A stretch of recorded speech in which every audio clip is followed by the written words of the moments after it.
We've now had our first overnight trip in Erica, just a very short one night, just squeezed in before England went back into lockdown, and I'm pleased to report that everything went well, everything worked, everything was really quiet, which was good. No rattles or creaks from anything that we've built, and really surprisingly quiet when driving, so maybe that sound deadening that I was so dubious about did do a good job.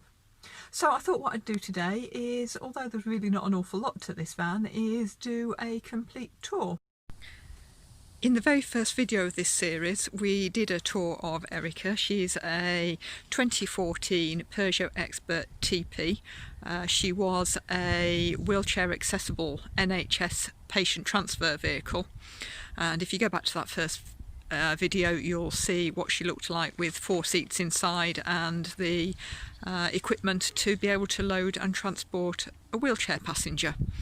The only change to the outside since then really is that we have removed the writing that was above all the doors on the fuel cap that told you how to operate things.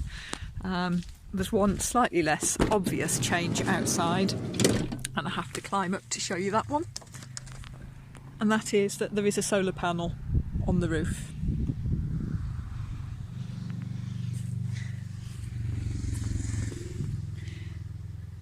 And of course there are now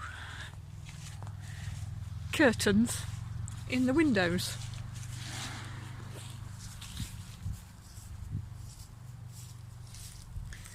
So if we go inside,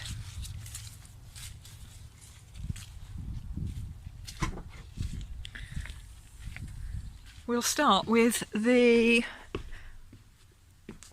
front passenger seat, because that was originally a double passenger seat, which of course didn't swivel. I say of course, you can get double swivels on some vehicles, but not with this one the way that it's designed.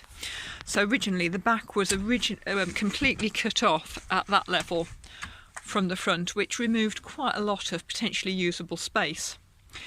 We fitted the single passenger seat and swivel. As you can see with Mick demonstrating it there, you tip the back forwards to be able to swivel it without it hitting the door, and then put the back into position. And that creates a really significant amount of extra usable space.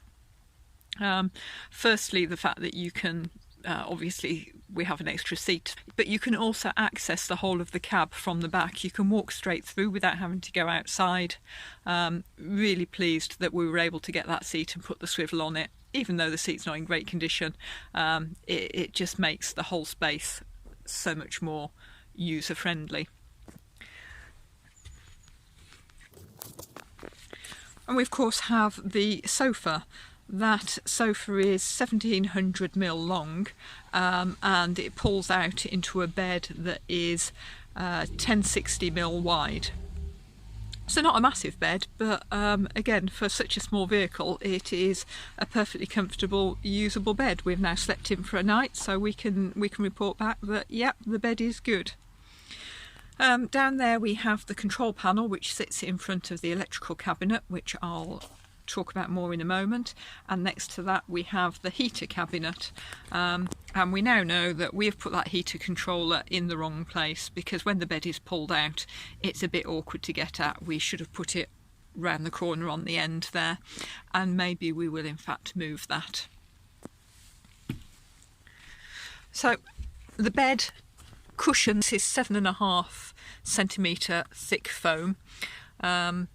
We could potentially have gone to the full 10cm. We would have had enough headroom, but because of the trough in the middle, the height of the sofa, the height was dictated by the height of the wheel arch, but it means that for somebody like me with relatively short legs, it's already quite high.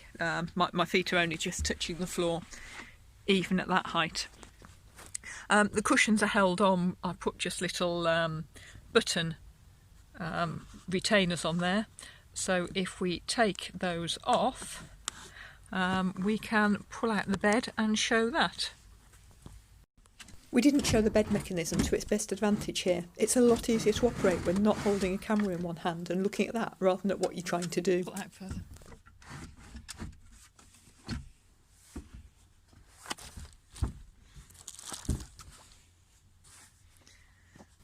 So that is the bed pulled out on the slider mechanism that we made.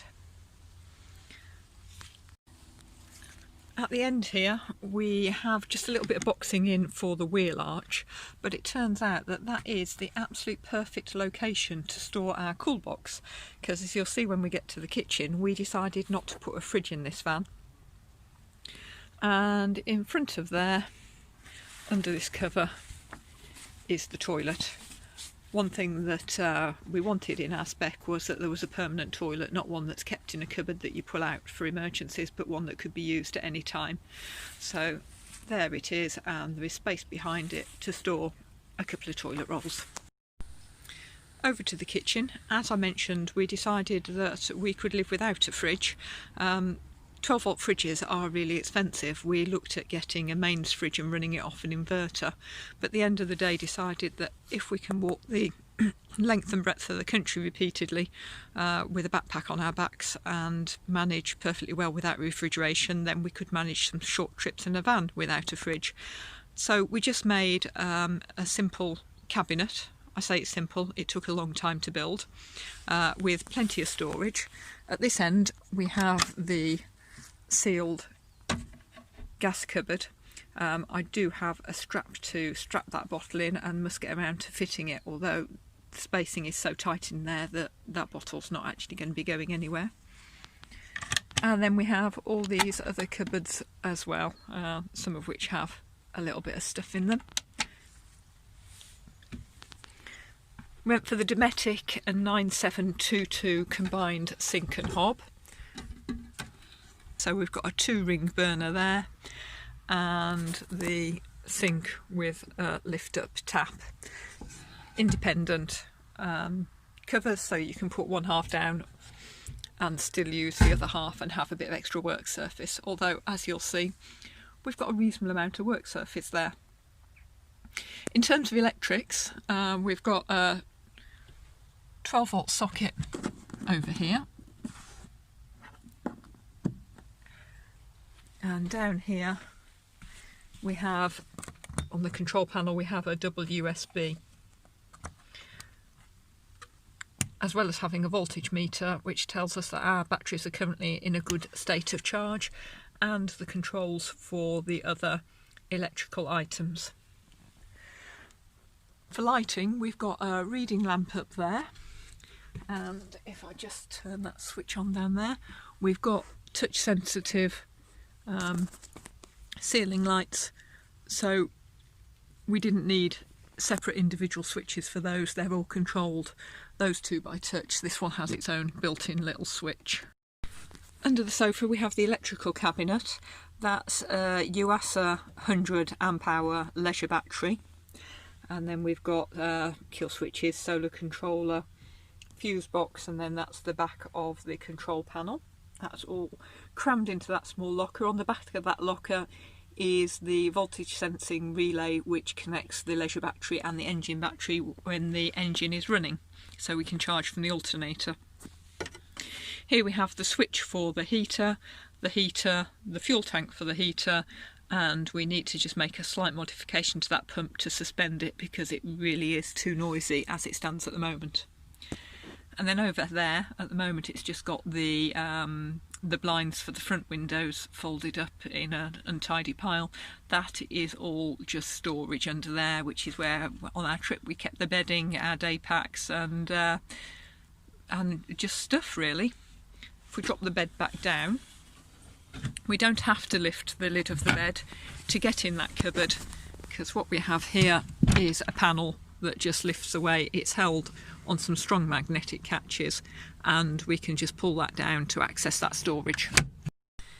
The curtains are probably not the final solution. We just needed some made quickly to go on the trip we've just had, and I just used some remnants of fabric that we had at home.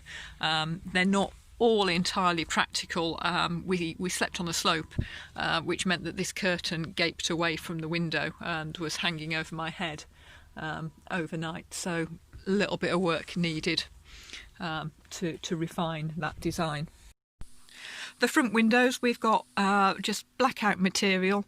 This is material we already had as a set of blackout blinds for Bertie the motorhome, whose windows are much bigger, and all I've needed to do is add on 2 pieces of Velcro to each panel. There's 3 panels there, 2 for the sides, 1 for the front. I've added 2 pieces of extra Velcro onto each panel.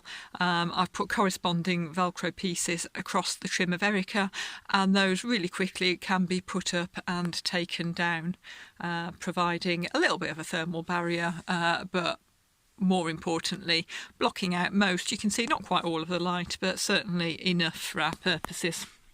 The other curtains, 3 of the sets of the rear curtains are made out of this material, this cream here. They've all got the silver blackout material, and I have backed the cream material with blackout material too.